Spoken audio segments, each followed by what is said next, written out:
সম্প্রতি একটি ঘটনা খবরে এসেছে, সেটি হচ্ছে আমাদের প্রিয় অভিনেতা রাজেশ শর্মা, যিনি গুরুতরভাবে হসপিটালাইজড, কারণ ওনার আনকন্ট্রোল ডায়াবেটিস ছিল এবং ওনার পায়ে একটি পোকার কামড়ে পক্ষাঘাত হয়েছে এবং উনি গুরুতরভাবে হসপিটালে অ্যাডমিট রয়েছে। এই ঘটনাটার উল্লেখ কেন করলাম সেটা অবশ্যই খুলে বলবো। তার আগে জানাই, নমস্কার, আমি dietitian Sharmistha Roy Dutta, type 1 and type 2 diabetes educator. এই ঘটনাটার উল্লেখ এই কারণে করেছি যে আমাদের ডায়াবেটিস যদি থাকে, আনকন্ট্রোল ওয়েতেও যদি থাকে বা কন্ট্রোল ওয়েতেও যদি থাকে, আমাদের পায়ের যত্ন নেওয়াটা খুব খুব দরকার। কেন দরকার, কী কী পয়েন্ট, সেটা নিয়ে আজকে আলোচনা করব। যারা ডায়াবেটিক পেশেন্ট, যাদের অনেক দিন ধরে ডায়াবেটিস রয়েছে অথবা সদ্য ধরা পড়েছে, তাদের ক্ষেত্রে দেখা যায় যে তাদের সেন্সেশনটা কমে গেছে, অর্থাৎ পায়ের তলে যদি কোনো ঘা বা ক্ষত হয় বা কেটে গেছে বা কোনো রকম জ্বালা পোড়া হয়, সেটা তারা ঠিকমতো বুঝতে পারে না।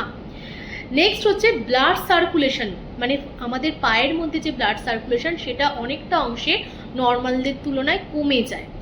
নেক্সট পয়েন্ট হচ্ছে হায়ার ইনফেকশন রিস্ক, মানে ডায়াবেটিস থাকার ফলে ইনফেকশন রিস্কটা বেড়ে যায়। শুধু তাই নয়, আলসার, ছোট হয়তো একটা কোনো আঘাত পেয়েছেন, সেটা থেকে বড় আকারের আলসার পর্যন্তও কিন্তু পায়ে হতে পারে।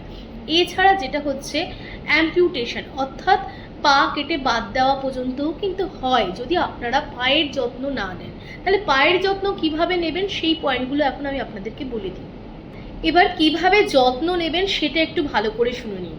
সেটা হচ্ছে প্রতিদিন রাত্রেবেলা ঘুমোতে যাওয়ার আগে নিজের পাকে ভালো করে চেক করতে হবে, পায়ের তলায় কোনো রকম ঘা বা কোনো রকম সরু কোনো জিনিস কোনো কিছু আছে কিনা, কোনো রকম জ্বালা করছে কিনা, পায়ের তলার কোনো রঙের কোনো পরিবর্তন হয়েছে কিনা, এগুলো ভালো করে দেখতে হবে। কোনো লাল লাল ভাব বা রেডনেস কোনো কিছু তৈরি হয়েছে কিনা, সেগুলো ভালো করে পর্যবেক্ষণ করতে হবে। নাম্বার 2, সেটা হচ্ছে নিজের পাকে হালকা উষ্ণ জল দিয়ে ভালো করে ধুয়ে নিতে হবে এবং ধোয়ার পর দুটো আঙুলের মাঝের অংশটাও ভালো করে শুকনো কাপড় দিয়ে মুছে নিতে হবে। এবং যাদের ড্রাই স্কিন টাইপের রয়েছে তারা হালকা ময়শ্চারাইজার ইউজ করবেন, কিন্তু একদমই বেশি বেশি করে ভেজলিন বা বেশি বেশি করে বোরোলিন আপনাদের একদমই আঙুলের মাঝে মাঝে ফাঁকে ফাঁকে একদমই ইউজ করবেন না। হালকা কোনো ময়শ্চারাইজার হালকাভাবে আলতো করে পায়ের পুরো পাটার মধ্যে ইউজ করতে পারেন।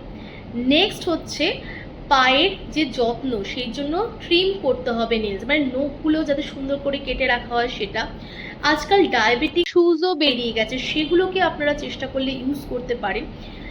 কখনো খালি পায়ে হাঁটা যাবে না, বাইরে তো নাই, এমনকি আপনার বাড়ির ভেতরেও মনে করছেন যে না পরিষ্কার আছে, খালি পায়ে হাঁটবো, সেটা একদমই করা যাবে না। নেক্সট হচ্ছে নিজের ব্লাড সুগারকে সবসময় নিজের আন্ডার কন্ট্রোলের মধ্যে রাখতে হবে।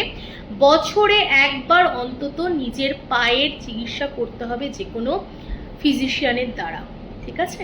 সো টেক কেয়ার, ভালো থাকুন। এই ধরনের ইনফরমেশন পাওয়ার জন্য অবশ্যই লাইক অ্যান্ড ফলো করে রাখুন। টাটা।